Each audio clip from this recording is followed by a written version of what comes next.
Uliano Vezzani est le chef de piste pour la finale du championnat du monde Rolex FEI au jumping de Bordeaux.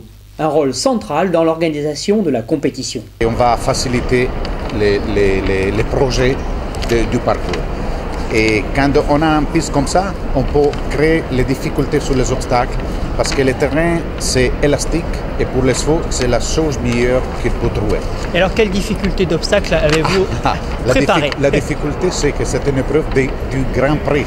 Et le Grand Prix c'est la preuve plus technique, plus importante, plus gros, plus difficile du concours. Et les auteurs maximum aujourd'hui, 1,60 m, sont les auteurs des Jeux Olympiques. Et c'est un auteur de tout respect, mais je pense qu'il y a toutes les conditions pour mettre les chevaux sur la piste et confortable. Et ça c'est important parce que c'est les chevaux. Il y a une bonne piste confortable et on a créé un parcours qui permet à les chevaux de galoper. C'est beaucoup plus facile parce qu'ils ne forcent pas. Et ça c'est important de ne forcer pas. La question plus importante du Grand Prix, c'est la question technique.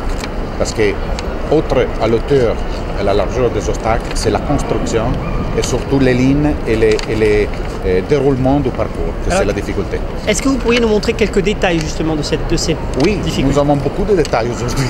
Quelques-uns. Alors, on part avec les 1 et les 2, c'est deux obstacles pour mettre sur les jambes les chevaux et pour avoir le contact avec le terrain et avec les parcours.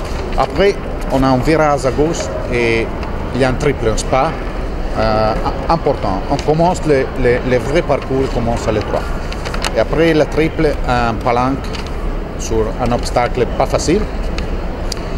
Et un peu d'espace pour la triple combinaison, qui s'est formée de auxerre, vertical, auxerre. Et c'est un triple de tout respect. Après, on a un virage à gauche avec une verticale à maximum d'auteur, 1,60 m, une verticale petite.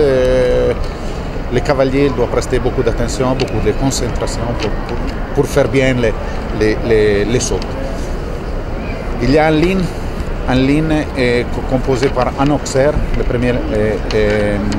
premières parties de ligne, et après 4 foulées correctes, double de verticaux. Le double de verticaux, ce n'est pas un effort pour les chevaux, mais c'est un obstacle très technique et pas facile, mais c'est un double de verticaux, il ne fait pas un saut forcé.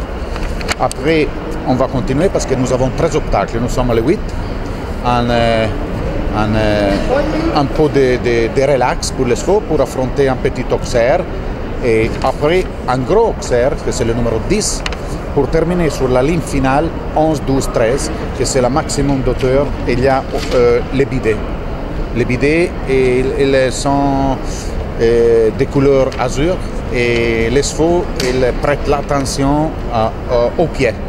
Et la barre c'est à 1,60 m. Au pied, 1,60 m, c'est beaucoup la différence. Les chevaux bien dressés, pour moi, il n'y a pas de difficulté. Et enfin, quelle sera votre prochaine conception de parcours? Quelle est votre prochaine conception? Quelle sera la prochaine piste que vous concevrez? Après Bordeaux, il y a demain le Grand Prix de la ville, que c'est très important, et l'année passée un spectacle unique. Et après, il y a la Coupe du Monde de Göteborg en Suède. Merci beaucoup. Merci à vous. Merci. Prochaine étape pour ce personnage des compétitions internationales d'équitation, Göteborg en Suède.